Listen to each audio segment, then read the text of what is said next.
This is the High Voltage Business Builders Podcast, daily intelligence for serious e-commerce portfolio builders across Amazon, TikTok Shop, Shopify, Walmart, and every channel that moves the needle. Neil Twa and his Voltage team all day, every day, since 2012. Let's get into it. 64% of what Alexa recommends to shoppers is sitting outside the organic top 10.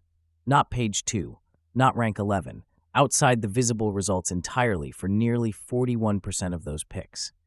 So if you have been pouring budget into Amazon ads to hold your rank, and assuming that rank is what gets you found, you are optimizing for a game that AI already stopped playing. There is a third shelf now. It is not organic, it is not sponsored, and most operators have zero products on it. Today, I am breaking down what that means for your brand, why it matters at every level, and the 3 moves I would make this week if I were starting from scratch. So I'm going through this Marketplace Pulse article earlier, and I had to read one line twice. In a study of nearly 2,000 non-branded queries run through Alexa for shopping, 63.9% of the recommendations landed outside the organic top 10 for that search term, and 40.9% of the recommended products never appeared on the visible results page at all. Let that sit for a second.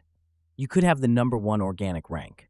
You could be spending real money on Amazon ads, and Alexa might still be sending shoppers to someone else, someone sitting on page 4 who wrote a better product description. Only 14.3% of Alexa's picks had a sponsored listing on that search page. 14%. Sellers spent $68.62 billion on search ads in 2025. $68.62 billion. And the AI doing the recommending barely glances at who paid to show up. Now, I'm not saying stop running Amazon ads. Do not be that guy who hears one stat and torches his ad account. Ads still drive rank. Rank still matters for the traditional search experience. But here is what this tells me as someone managing 30 brands right now. There is a discovery channel opening up that most operators are not even thinking about. Christian Umbach, who ran this study, called it a third shelf alongside organic and paid. That framing is exactly right. And here is what I know from building brands the right way. The operators who win are always the first ones to understand where the shelf is before everyone else crowds onto it. In Almost Automated Income with FBA, we talk about building real catalog depth, not one hero SKU. That philosophy matters more now because AI does not crown your best-selling SKU. It reads your entire catalog and decides what fits the shopper's intent. Thin catalog data, vague bullet points, generic titles, that is your elimination round. The small seller reading this right now, you actually have an opening here. You do not need to outspend the category leader on Amazon ads to get Alexa to recommend you. You need to out-describe them. Let me give you a real pattern I have seen across our portfolio because this is not theoretical. We have a home goods brand. Solid product, good reviews, decent organic rank, sitting around positions 7 to 12 depending on the week. We had been running Amazon ads consistently, protecting that rank, doing what you're supposed to do, and the listing was fine. Standard bullets, decent title, checked all the obvious boxes. When I started paying closer attention to AI-driven discovery, I went back and looked at that listing through a different lens. Not, what keyword does this rank for?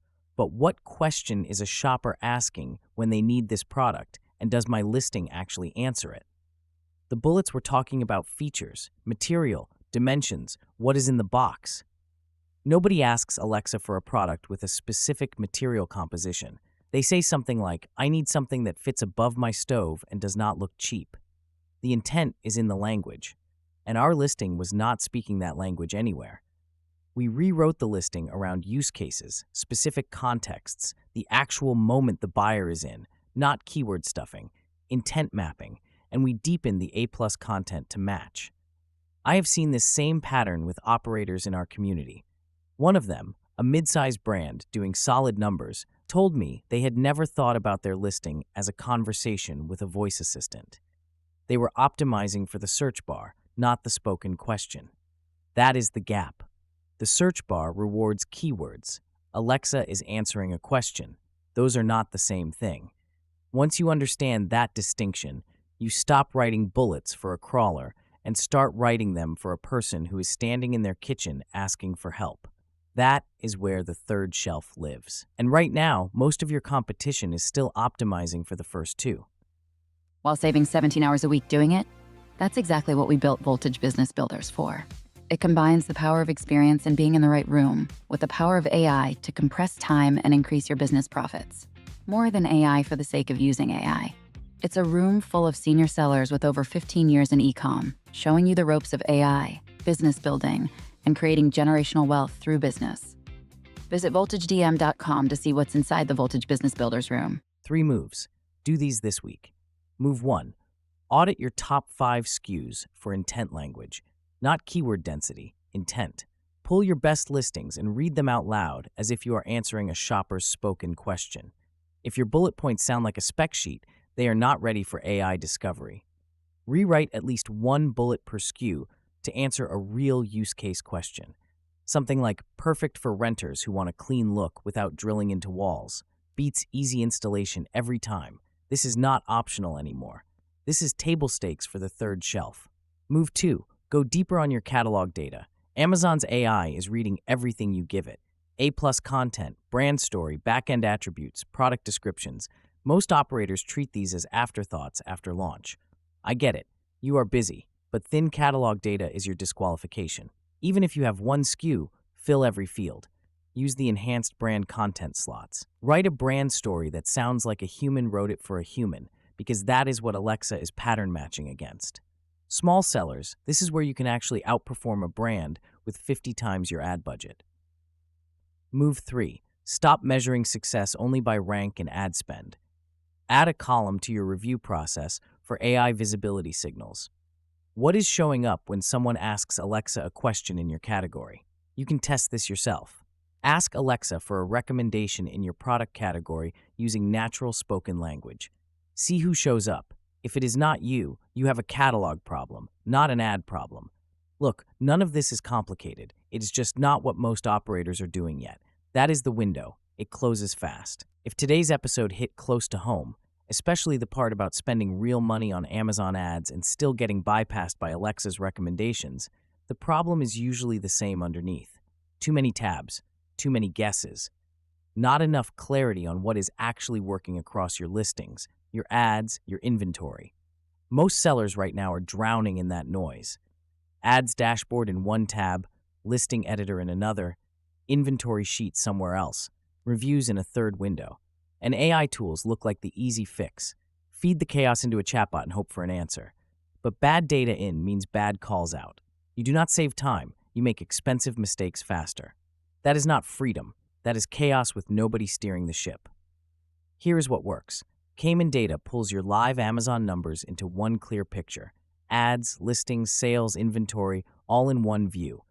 You see what is working and what is quietly costing you margin. Not another spreadsheet that eats your Sunday night. You stay in charge. You see the reason before you say yes.